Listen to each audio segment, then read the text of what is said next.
अस्सलाम वालेकुम दोस्तों, welcome to my organic plants garden. दोस्तों, आज की वीडियो में कुछ ऐसी अहम टिप्स आपके साथ शेयर करूंगा जो कि लेमन प्लांट के हवाले से है।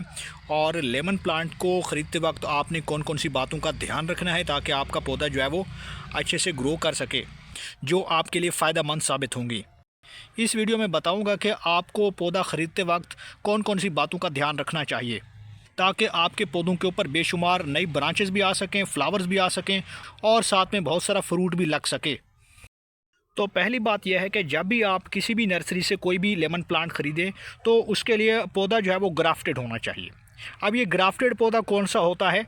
तो ग्राफ्टेड पौधे की निशानी ये होती है कि यहाँ से एक गांठ नज़र आती है, जो मेन स्टेम होता है उसके ऊपर एक और स्टेम जो है वो लगा हुआ होता है, उसके बाद में नेचुरली वो ग्रो कर जाता है। इस तरह के पौधे के ऊपर जो फ्रूट है वो 1 साल के बाद लगना शुरू हो जाता है। उस पौधे की मेन अलामत होती है वो नीचे से जो है वो इमेच्योर प्लांट के ऊपर मेच्योर प्लांट जो है वो लगा होता है, यानी कि नीचे से इमेच्योर जो स्टेम होती है उसके ऊपर मेच्योर स्टेम होती है, जिसको यहाँ से दोनों को आपस में लिंक किया जाता है और उसके बाद वो पौधा फल देने के काबिल हो जाता है।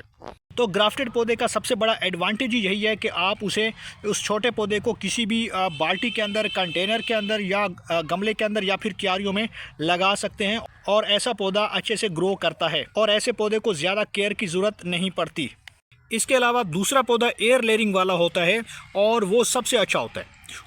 उसके ऊपर पहले साल से ही बहुत ज़्यादा फ्रूट और फ्लावर्स लगना शुरू हो जाते हैं। एयर लेयरिंग में सबसे अच्छा पौधा चाइना वाला होता है जो बहुत ज़्यादा फ्रूट ग्रो करता है। मगर इसके बावजूद कुछ ऐसी वैरायटीज़ भी होती हैं जिनके ऊपर लेमन जो है वो कम लगता है, या फिर 1 साल में 1 मरतबा लगता है, या फिर 2 साल तक भी लगता रहता है। तो ये मुख्तलिफ़ किस्म की वैरायटीज़ हो सकती हैं। तो नर्सरी से जब भी आप पौधा ख़रीदें तो इस बात का आपने ध्यान रखना है कि वो पौधा एयर लेयरिंग के थ्रू पैदा हुआ है या फिर वो जो है वो किसी कटिंग के थ्रू ग्रो किया गया है। अब यहाँ पे सबसे इम्पॉर्टेंट बात आपके साथ ये शेयर करने वाला हूँ कि जब भी आप नर्सरी से कोई पौधा ख़रीद के आते हैं तो पौधा किसी भी गमले के अंदर या प्लास्टिक बैग के अंदर पहले से शिफ्टेड होता है। तो आप क्या करते हैं, तो जैसे आप उस पौधे को अपने किसी गमले के अंदर या किसी कंटेनर के अंदर शिफ्ट करते हैं तो उसके बाद वो मुरझाना शुरू कर देता है, पत्ते धीरे धीरे जो है वो सूखना शुरू कर देते हैं और उसके ऊपर जितना भी लगने वाला फूल होता है या लेमन होता है वो सारे का सारा गिर जाता है। और फिर आप सोचते हैं कि पौधा तो पहले से काफ़ी अच्छा था, सरसब्ज था, लश ग्रीन था, अब इसको क्या हो गया है कि पौधा हमारा ख़राब हो गया है। तो आपने ये काम नहीं करना। अगर आप चाहते हैं कि हमारा पौधा स्ट्रेस में ना आए तो उसके लिए आपने करना यह है कि अपने पौधे को किसी बड़े जो है वो कंटेनर के अंदर आपने शिफ्ट करना है, यानी टोकरी में आपने शिफ्ट नहीं करना, या फिर वो इस तरह का प्लास्टिक का कोई बड़ा कंटेनर हो, या फिर आप किसी सीमेंट वाले कंटेनर के अंदर या फिर गमले के अंदर जो है वो उसमें शिफ्ट कर सकते हैं। तो नर्सरी से आप जब भी कोई पौधा ख़रीद कर आएँ तो उसे आपने फ़ौरन जो है वो शिफ्ट नहीं करना, उसको फ़ौरन आपने रिपोर्ट नहीं करना।